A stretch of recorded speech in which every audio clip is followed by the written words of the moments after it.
Good morning, everybody, and welcome to the October meeting of the Philadelphia Land Bank. We are going to start with a statement from our attorney about holding virtual meetings. Good morning, everyone. Today's board meeting is being held by an authorized communication device because of the continued closure of land bank offices to the public due to the pandemic. This meeting is being recorded. Questions and comments may be made using the Q&A or raised hand button at the bottom of the screen. If you are calling in and not using the Zoom webinar link, you may ask questions or make comments by pressing *9 on your phone. You can also use the raise hand function at the bottom of your screen. Please do not use the chat function. If any member of the public has any issues submitting questions or comments, please send an email to andrea.saw@phdc.phila.gov, and that will be posted for everyone's review. Please note that all questions and comments received by email or through the Q&A section will be included in the minutes. Also, prior to today's public session, the board held an executive session at which the agenda was reviewed and information was shared about the Turn the Key program. And that's it. Thank you, Andrea. And now we'll go to roll call. Okay, Alexander Balloon. Here. Joshu Harris. Here. Michael Coons. Here. Michael Johns. Here. Rebecca Lopez Cruz. I'm here. Rick Sauer. Here. And Fadulin. Here. Majida Rashid. Rich DeMarco. I'm here. Good morning. Good morning. Maria Gonzalez. Andrew Goodman.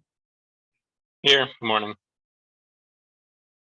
All right, we have a quorum and can proceed. Great, thank you.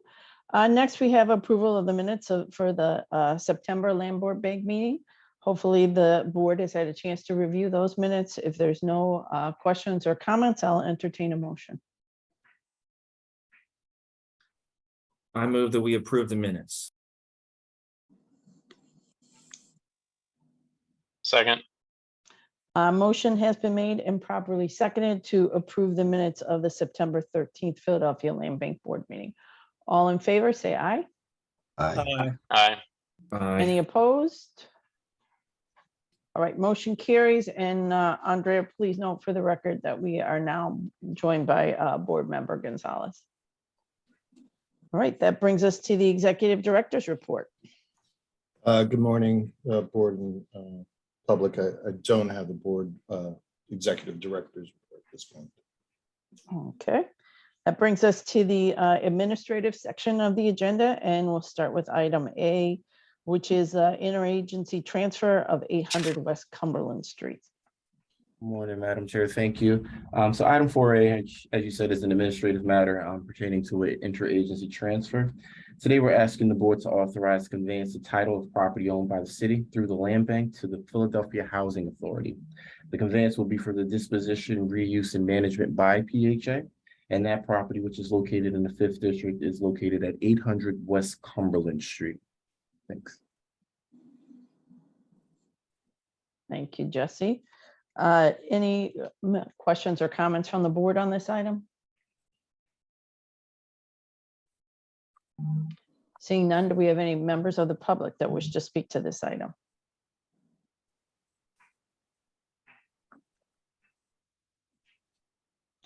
I see no hands raised. Can I get a motion from the board?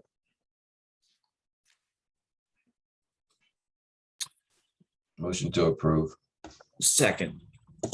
Motion has been made and properly seconded to approve the disposition or the interagency transfer, excuse me, of 800 West Cumberland Street to the Philadelphia Housing Authority. All in favor? Aye. Aye. Any opposed? All right, motion carries. That brings us to item 4B1, which is an amendment to an already approved disposition to adjust the affordability levels. Thanks again. Item 4B1 is in regard to resolution number 2020-25, which was adopted in December of 2020. That resolution approved BMK properties for the development of 29 mixed income single family home ownership units in the 1st Council District. Pursuant to this approval, BMK was approved for the scope, which actually included 13 affordable units that would be sold to home buyers at or below 120% of AMI, and another 2 units which would be sold to home buyers at or below 80% of AMI. The remaining 14 of the deal will be sold for market rate. Today, the board is requested to amend this particular resolution for the following revisions.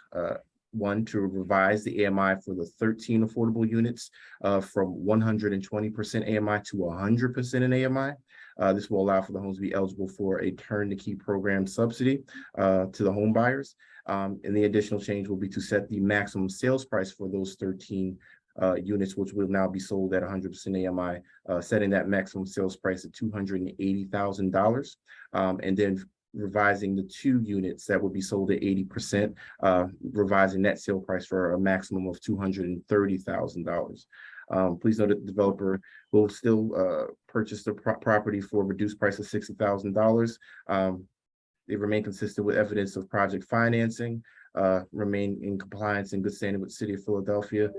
The economic opportunity plan will still pertain to this project and be required. Project will be subject again to the irrevocable power of attorney and right of reentry reverter. And this transaction will include a declaration of restrictive covenants to make sure that the units will be subject to income verification and income restrictions. Thank you, Jesse. Any questions or comments from the board on this item?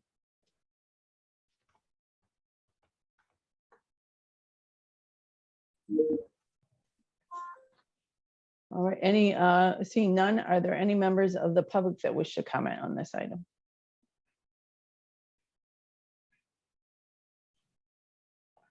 Seeing none, can I get a motion from the board? Motion to approve. Second.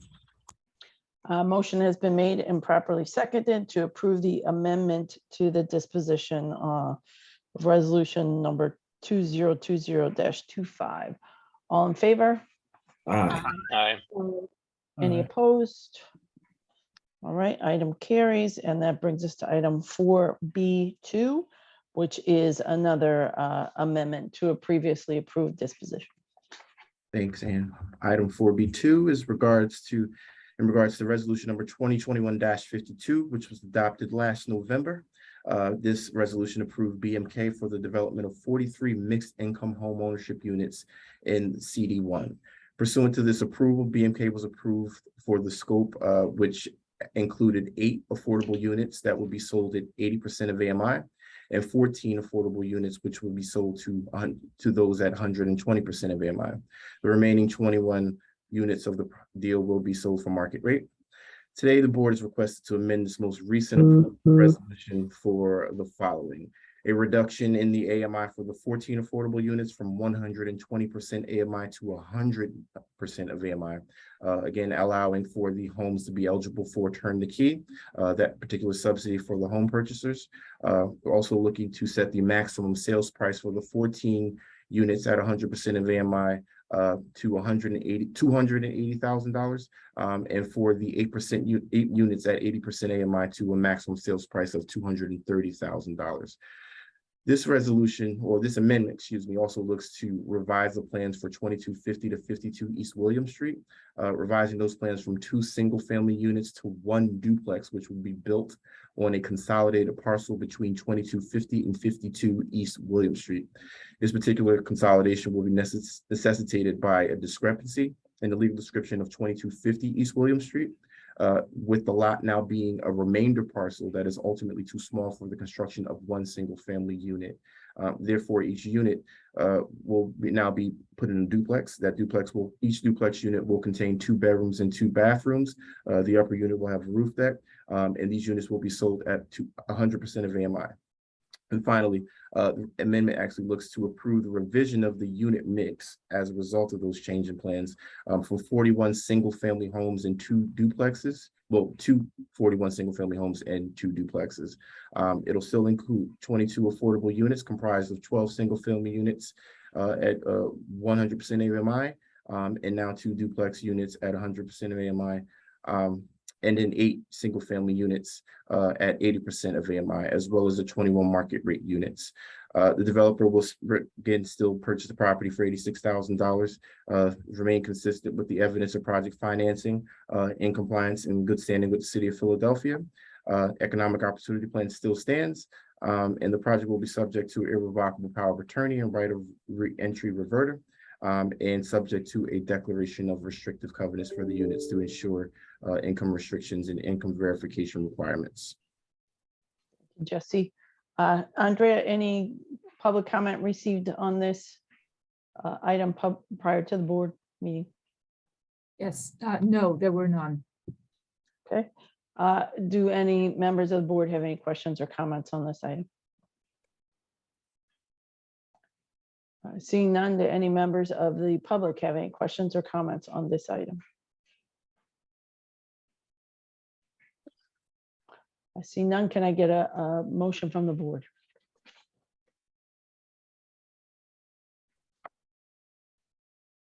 I'll move for approval.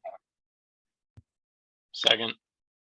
A motion has been made and properly seconded to approve the amendment to resolution number 2021-52. All in favor? Aye. Aye. Any Aye. opposed? Any opposed? All right, motion carries. That brings us to section 5 on the agenda, which is property dispositions. Please note that item 5A is tabled and will be heard at a later date.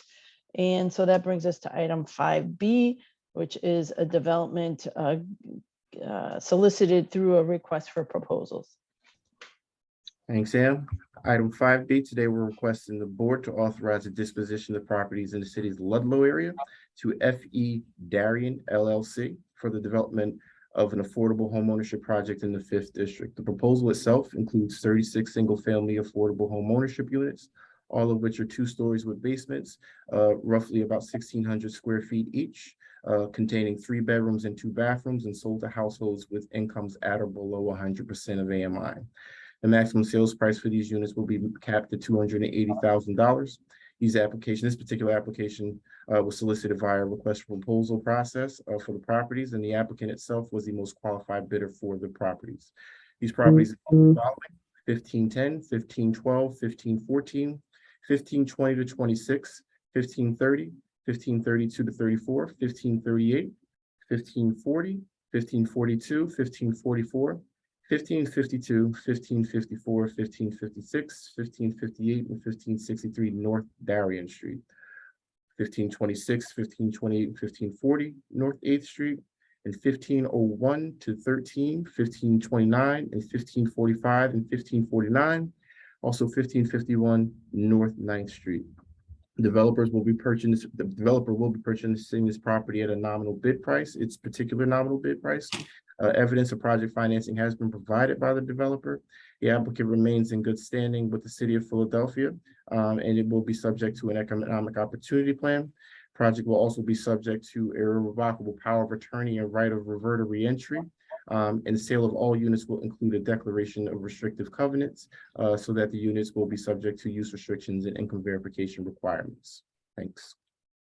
Great, thank you, Jesse. Andrea, did we receive any public comment prior to the board meeting on this item? We did not. Okay, Angel, you have a Yeah, comment? on I this? just wanted to call to your attention that we have 2 comments from James Lee. He is on the call. The first question he had asked was, does the developer plan to build infrastructure to deter crime? Examples given: landscaping, lights, cameras, and trash cans. The second question was, could the developer develop commercial space with the lack of commercial space nearby for family-owned businesses? This area seems like a great opportunity to implement commercial space, especially on the lot 1501 to 1513 North 9th Street. I can answer the second question. I believe the developer is on the call that can answer the first one. For the second question, the RFP was issued for affordable home ownership, not for the development of mixed use and commercial space. So that was outside the scope of the RFP, and the developer tailored their response to that to that RFP that was issued. Okay, thank you. Before we hear from the developer, are there any questions or comments on this item from the board? Good morning. I have a comment. I just want to say that I think this development could be a great opportunity to offer affordable homeownership housing, at lower income levels. I know 100% AMI is the target here, but trying to see if the developer can target to maybe 80% AMI and below. I think that will be a good thing, especially as many low-income renters in that area are being displaced because they can no longer afford the escalating rents. Thank you. So I think we should probably hear from the developer because it seems like all the questions are aimed at the developer. And I see Max Franco has his hand up twice on my screen, actually. So let's unmute Max and a couple things. Max, I guess maybe first if you could address the AMI question, and then let's see, and then if a question about landscaping, lightings, that kind of thing, how you handle trash, etc. Sure. Can you hear me okay? Can everyone hear me? Yes, go ahead, please. Okay, terrific. Hi, well, thank you. Good morning, everybody, and thank you for the questions. The first question regarding AMI. So the 100% of AMI is the upper tier threshold. Of course, we welcome applicants that are making below 100% of AMI. And quite often in our workforce homeownership projects, we are catering to low-income households. We've helped several low-income households qualify for mortgages and purchase some of our homes. So we welcome lower bands of affordability, certainly below 100% of AMI. And in terms of the first question of street safety, through the permitting process, we do go through Philadelphia Streets Review, and we go through Philadelphia Parks Review, both of which have street beautification thresholds as well. So there will be a requirement to plant trees in certain instances. There are street lights that are required. So during the permitting process, the city does review and approve our street beautification, street safety efforts. Thank you. Thank you for that. Are there any other members of the public that wish to speak to this item?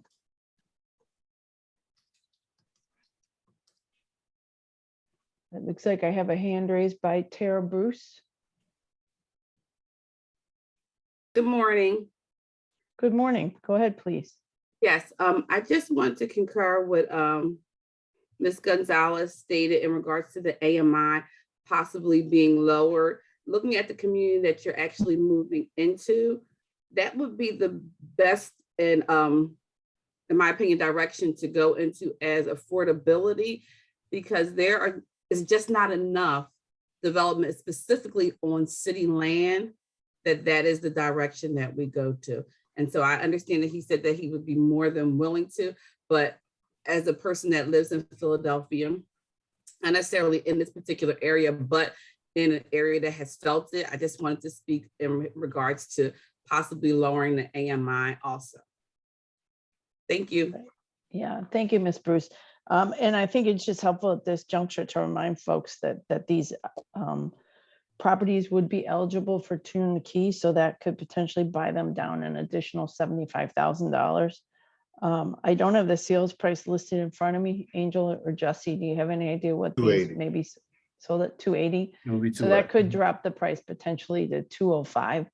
Understanding that still sounds like it's pretty expensive, but given the cost of construction to get a new 3-bedroom, 2-bath house over 1,600 square feet for that cost is likely to be less than it would cost to rent something similar. So something we continue to struggle with is looking at these affordability levels. Josh, she was like, I'm seeing something. Yeah. All right. Any other members of the public that wish to comment on this item?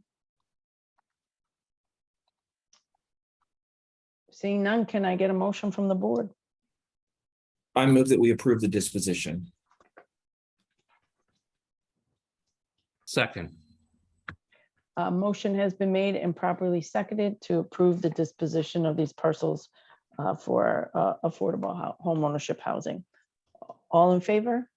Aye. Aye. Any opposed? All right, motion carries, and that brings us to item 5C, disposition of several side and rear yards. Are there any of these side or rear yards that the board wishes to take separately as opposed to on a consent agenda? I'd like to look at the first one separately than the other three. Okay, so Jesse, I'm going to ask you to present the 2527 North Hancock, 2646 Palethorpe Street, and 3018 North American Street as one item, and then we'll circle back to 2521 North Hancock and 2522 Mutter Street, please. Thank you. Understood. So first step, today we're asking the board to authorize the disposition of the following properties, the side yards in the 7th district. Those properties and applicants are 2527 North Hancock Street to Nina Kulkarni, 2646 Palethorpe Street to Luis Santiago, and finally 3018 North American Street to Yamiris Yohei Oquendo. For each of these applications, evidence of project financing has been provided. Each applicant is also in compliance and good standing with the city of Philadelphia. The projects will not be subject to economic opportunity plans, but they will be subject to use restrictions as side yards.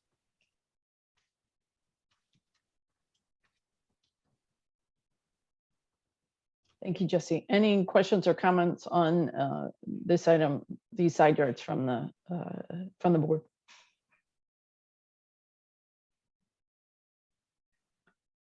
Seeing none, are there any members of the public that wish to comment on these side yards?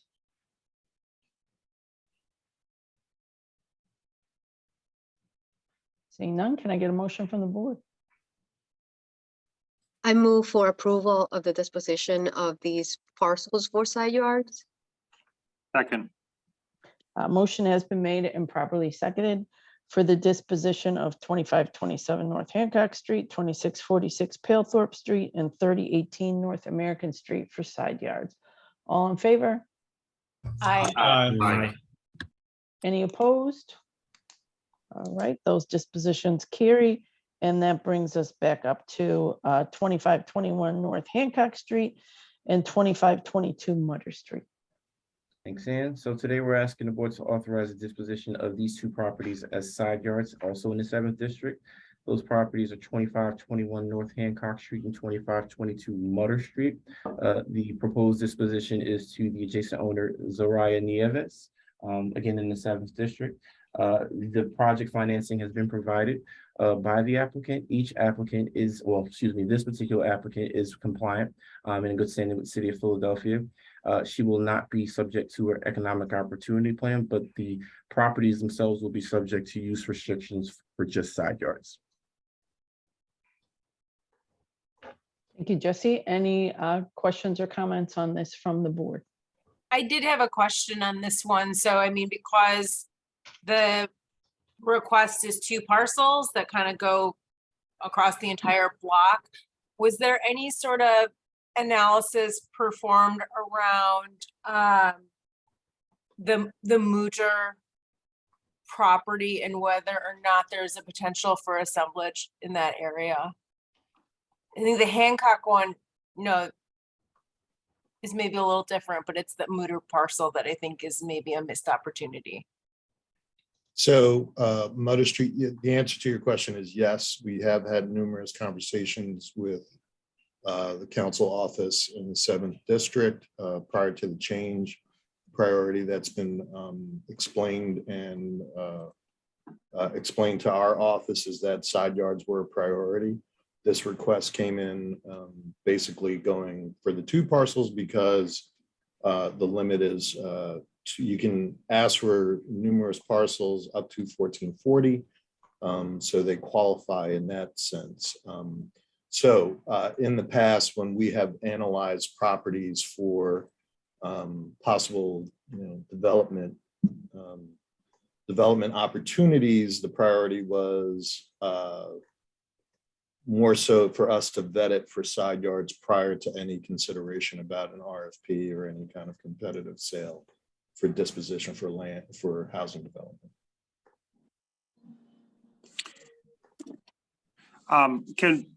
For the benefit of the public, Angel, could you just explain that 1440 is a square footage cap?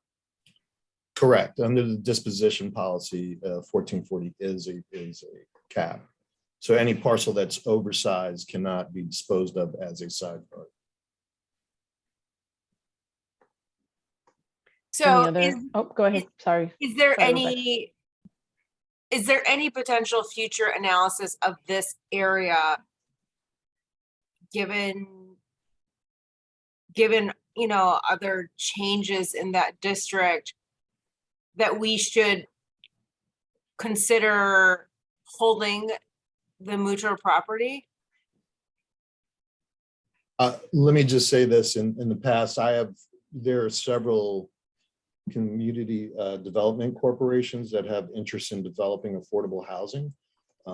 We are aware of those, desires, but again, what was presented to us by the council office was that the priority was disposition of side yards prior to that.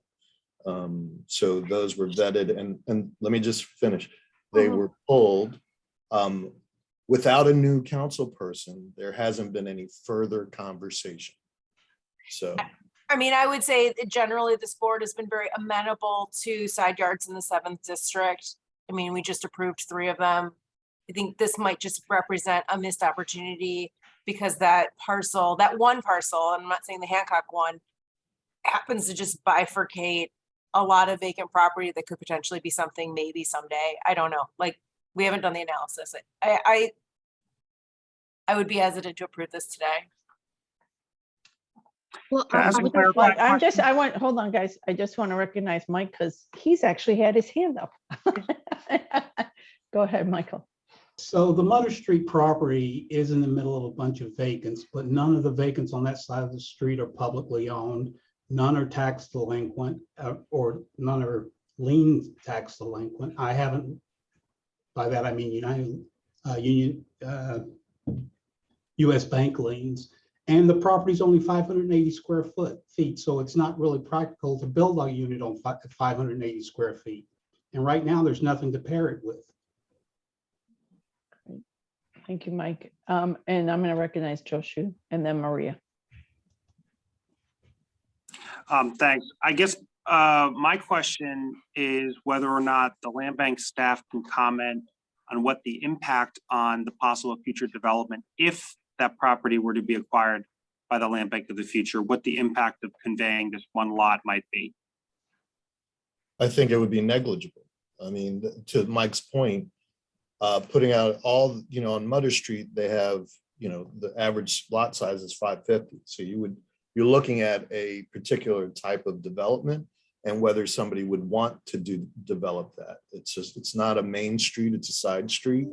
If you're talking about development and staging, a developer would have to look like, if you're looking at city-owned properties, they would shut down that street. They would have major impact on the quality of life for those that live there.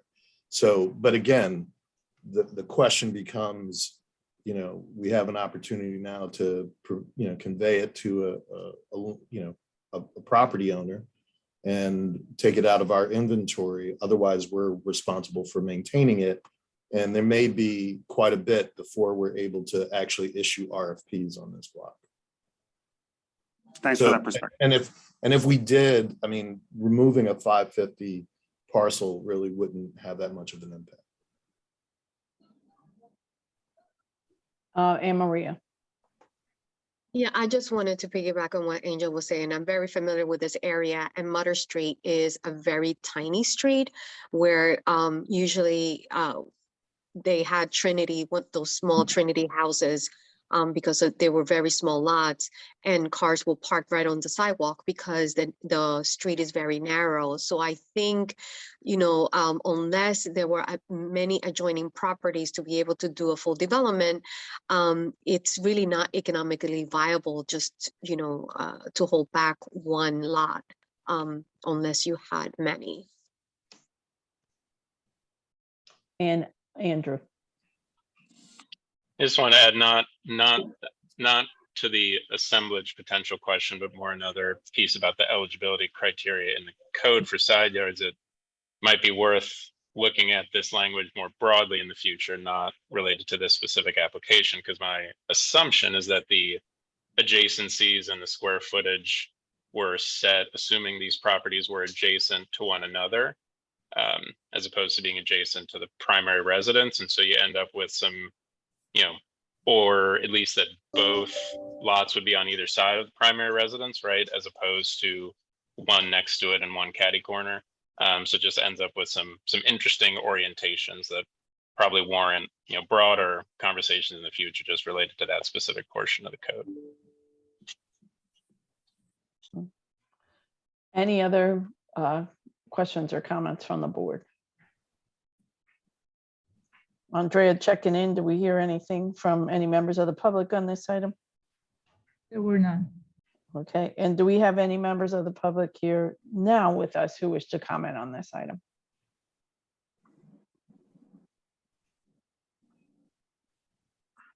Seeing none, I will entertain a motion. I move that we approve the disposition. I second. Motion has been made and properly seconded to approve the disposition of 2521 North Hancock Street and 2522 Mutter Street. All in favor? Aye. Aye. Any opposed? All right, motion carries. That concludes our regular agenda. Is there anybody from the public who wishes to raise any issues not on the agenda with the board?